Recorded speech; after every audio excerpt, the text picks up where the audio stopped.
Halo, assalamualaikum warahmatullahi wabarakatuh. Selamat sore pemirsa. Kali ini kita akan berbincang-bincang mengobrolkan tentang sesuatu. Jadi yang akan kita bahas adalah mengenai pengembangan usaha. Jadi usaha yang harus dirintis itu harus berkembang, harus bertumbuh.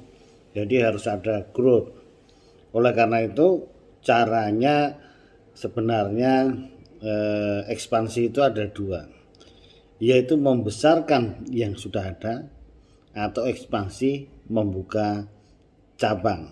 Nah, jadi yang akan kita bahas adalah mengenai khususnya di bidang kuliner itu kita sering ada tulisan ya, sate kambing Pak Marjo tidak buka cabang. Nah, ini strateginya bagaimana? Apa alasannya? Apakah memang tepat atau tidak gitu? Karena pada prinsipnya juga semua harus berkembang.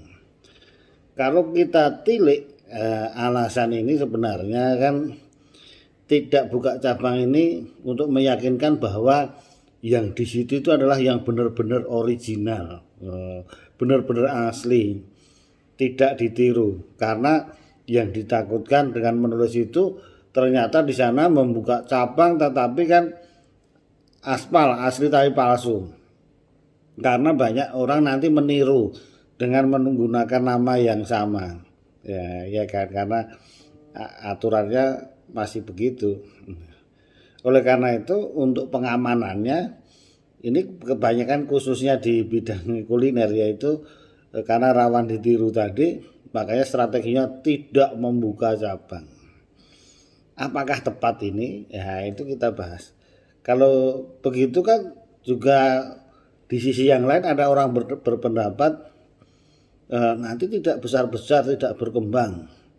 Yang besar cuma di daerah itu saja, kan begitu. Ada satu tempat tapi berkembang besar sekali. Apakah lebih bagus berkembangnya cabang-cabang kecil-kecil tapi banyak, volumenya juga banyak. Nah, jadi ini bagaimana kita bahas satu persatu. Karena berarti tadi ekspansi itu tadi membuka cabang atau membesarkan ya. Menurut saya itu semua itu tidak ada benar salah. Karena yang ekspansi juga untuk mereplikasi, memperbanyak usaha juga sangat cepat. Karena sekarang banyak franchise misalnya. Nah, ini volumenya semakin besar. Artinya kalau masalah tiru meniru itu atau resep dan sebagainya yang dirahasiakan juga tentunya masih ada. Contoh bumbunya tetap mengambil dari ini ya kan. Nah, bahkan berkembang itu kenapa? Contoh ya KFC itu di seluruh dunia juga ya berkembang gitu. Ya meskipun niru karena brandnya sudah terkenal ya sulit untuk disaingi juga kan begitu. Jadi itu salah satu kelebihan kalau memang membuka cabang contohnya. Tetapi membuka cabang ini juga tidak mudah. Apalagi usaha kuliner makanan itu tidak seperti kopi paste. Ya.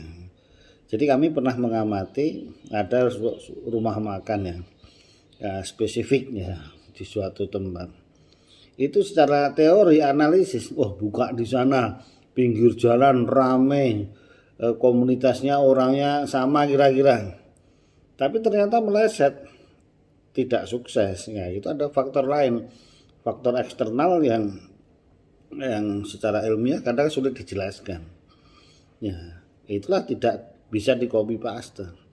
Artinya membuka cabang itu juga tidak mudah kesimpulannya. Nah itulah sebenarnya strategi. Jadi tidak salah juga tadi yang mengatakan bahwa tidak membuka cabang. Ya karena membesarkan satu yang di situ yang sudah memang benar-benar sukses dibesarkan. Bahkan usaha ini banyak dikelola turun temurun, jadi perusahaan keluarga. Jadi keluarga yang ngeroyok ngerjakan rumah ini pun semua begitu. Nah ini strategi membesarkan suatu tapi besar. Jadi memang ada dua ya, tadi ekspansi dengan membuka cabang dan membesarkan ini. Jadi tergantung sebetulnya, tergantung seberapa besar kemampuan, kemudian keinginan membesarkannya itu seberapa. Oleh karena itu kalau usaha-usaha yang memang harus sangat besar ya ekspansi harus wajib dikerjakan. Nah, apalagi zaman sekarang ya. Nah ini kan kita banyak yang menerapkan strategi yang berbeda. Itu tadi yang tradisional, satu tempat tidak buka cabang ya, kan ya sate Pak Marijo cuma buka di sini nggak ada cabang, kan itu contohnya. Itu berarti asli original di situ. Tetapi juga ada yang buka bebek goreng Pak Agus misalnya bukanya di mana-mana, tidak khawatir ditiru dan sebagainya. Justru situ franchise tetap ada untungnya sehingga berlipat-lipat. Jadi silahkan pemirsa memilih tidak buka cabang atau membuka cabang ya, karena membuka cabang juga tidak mudah, perlu SDM, perlu manajemen, perlu modal, perlu tidak bisa di copy paste manajemennya tadi ya. Jadi itu semua ada faktor yang mempengaruhinya masing-masing. Jadi ya yang menurut kami yang lebih bijak adalah yang kecil tadi dibesarkan dulu agak besar, baru dicoba untuk membuka cabang tentunya. Tidak ujuk-ujuk terus membuka cabang ya, itu yang kemungkinan berhasilnya juga tidak belum tentu gitu. Tetapi kalau usahanya itu dalam bentuk yang tidak mengandalkan rasa atau persepsi, itu masih membuka cabang masih memungkinkan lebih mudah. Contoh membuka cabang toko alat tulis ya, jadi itu kan faktor-faktor yang mempengaruhi lebih kecil dibandingkan kalau kita membuka usaha kuliner yang misalnya lidah orang di daerah setempat juga mungkin berbeda dengan di tempat lain, sehingga harus disesuaikan.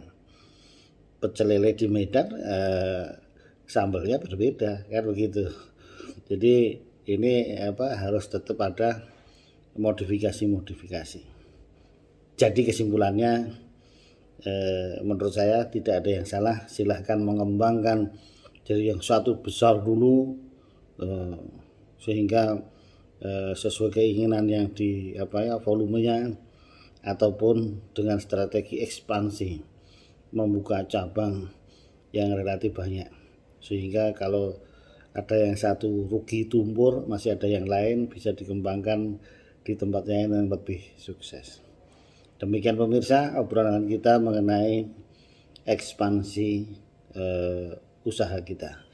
Terima kasih, mudah-mudahan bermanfaat. Assalamualaikum warahmatullahi wabarakatuh.